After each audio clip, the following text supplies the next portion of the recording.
या बातमीचे प्रायोजक आहेत हॉटेल बडे मियां। दिल्लीत आम आदमी पार्टी आणि काँग्रेस एकत्र लढले असते तर निकाल वेगळा असता, अशी प्रतिक्रिया मनसे नेते संदीप देशपांडे यांनी दिली आहे।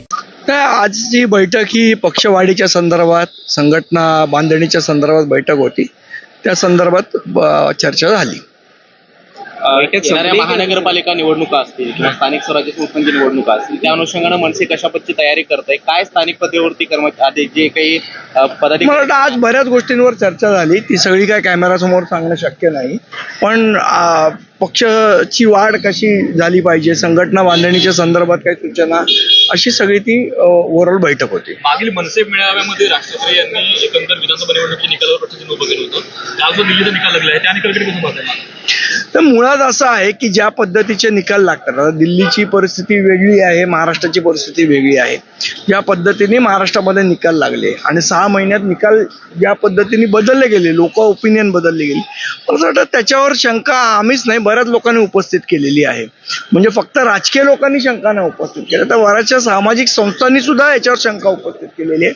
ह्याच्यामध्ये पारदर्शकता आली पाहिजे असं आम्हाला वाटतं। संदीपजी, इथे जिथे निवडणुका होत आहेत त्या राज्यातले एक मोठे दिग्गज असे चेहरे आहेत त्या पक्षांचे, त्या नेत्यांचा पराभव होतो आहे। महाराष्ट्रात सुद्धा काही प्रमाणामध्ये ते झालं, काल दिल्लीमध्ये निकालात सुद्धा तेच चित्र आहे। याकडे कसं पाहताय? या सगळ्या नेत्यांचा पराभव या निकालामध्ये असं होणं शक्य होतं का, किंवा त्यावरती सुद्धा काही चर्चा? मला असं वाटतं विरोधकांमध्ये एकी नसल्यामुळे या पद्धतीचे पराभव। आता जर काल आपण दिल्लीचा निकाल बघितला तर ज्या पद्धतीने काँग्रेसचं मतदान वाढलंय त्याचा फटका निश्चितपणे आपला बसला। कदाचित आप आणि काँग्रेस एकत्र लढली असती, कदाचित दिल्लीचं चित्र थोडं वेगळं दिसलं असतं। अजित पवार यांनी एकंदर अमित ठाकरे यांच्यावर भाष्य केलेलं आहे। त्यांचं म्हणणं आहे की माझ्या मुलाला निवडून नाही आणलं। बघा, असं आहे की पवार साहेबांचाही मुलगा निवडून आला नव्हता, पवार साहेबांच्या पत्नी सुद्धा निवडून आल्या नव्हत्या, पण आम्ही जी काय निवडणूक लढवली आणि जी काय आम्हाला मतं मिळाली ती सन्माननीय राजसाहेब ठाकरेंच्या जीवावर मिळाली, आमच्या पक्षाच्या जीवावर मिळाली। भाजपचा पदर पकडला किंवा मोदी साहेबांचं नाव घेतलं म्हणून आम्हाला मिळालेली मतं नाही आहेत। आणि अजित पवारांना जी मतं मिळाली आहेत ती भाजपबरोबर जी लग्नगाठ बांधली त्यामुळे मतं मिळाली आहेत। स्वतः अजित पवारांनी एकदा उभं राहावं स्वतःच्या जीवावर आणि मग या सगळ्या वल्गना कराव्या। मेळाव्यात राज ठाकरेंचं भाषण पाहता निकालाच्या सगळ्या एकूणच पद्धतीवरती उपस्थित केलेले प्रश्नचिन्ह आणि त्यानंतर विधानसभा निवडणूक ज्या पद्धतीनं स्वबळावरती लढली, येत्या निवडणुका कशा पद्धतीनं मनसे लढेल?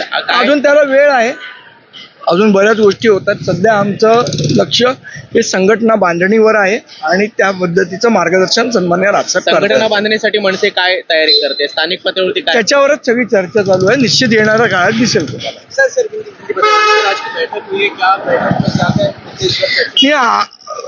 अभी ऐसा है, आगे महानगर पालिका की निवडणूक भी चुनाव है और पक्ष का किस प्रकार से विस्तार किया जाना चाहिए, संगठना कैसी बढ़नी चाहिए, क्या क्या उसमें कुछ बदल करने चाहिए, इसके बारे में चर्चा हुई। बीजेपी की जो सरकार है वो जीती हुई है, मुझे लगता है अपोजिशन यूनाइटेड ना होने की वजह से उसका फायदा भाजपा को मिला है।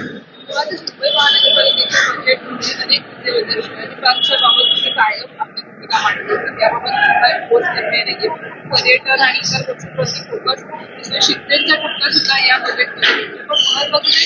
नाही, आज काय झालंय, महानगरपालिकेमध्ये नगरसेवक गेले 3 वर्ष नसल्यामुळे सगळा मनमानी कारभार चाललेला आहे। वाटेल तसे टेंडर्स दिले गेलेले आहेत, वाटेल तसे कॉन्ट्रॅक्ट दिलेले गेलेले आहेत। म्हणजे एक प्रथा होती महानगरपालिकेत की 2 ते 3 वर्षाचा टेंडर काढलं जायचं, आता 5-5 आणि 10-10 वर्षाची टेंडर काढली जातात। त्यामुळे ह्याच्यामध्ये नेमका कोणाचा फायदा होतोय, कोणाचं नुकसान होतंय, असं वाटतं जनतेला दिसतंय। शिवाजी पार्क मैदानाबद्दल सुद्धा या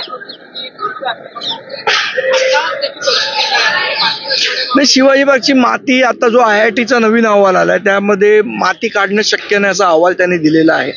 त्यामुळे या धुळीला जी चूक आदित्य ठाकरेंनी केली किंवा जाणीवपूर्वक केली, त्यावेळेला तुम्हाला आठवत असेल तर महाराष्ट्र नवनिर्माण सेनेने मोठं आंदोलन केलं की इथे माती टाकू नका, तरी सुद्धा स्वतःचा शहाणपणा दाखवत आदित्य ठाकरेंनी इथे माती टाकली आणि या मैदानाची वाट लावली। माझं तर म्हणणं की त्यांच्यावर FIR दाखल झाला पाहिजे। आज एवढी लोक आजारी पडतात त्या धुळीमुळे, कोणामुळे पडतायत? आदित्य ठाकरेंमुळे पडतायत, त्यामुळे त्यांच्यावर पण FIR दाखल झाला पाहिजे या सगळ्या चुकीसाठी।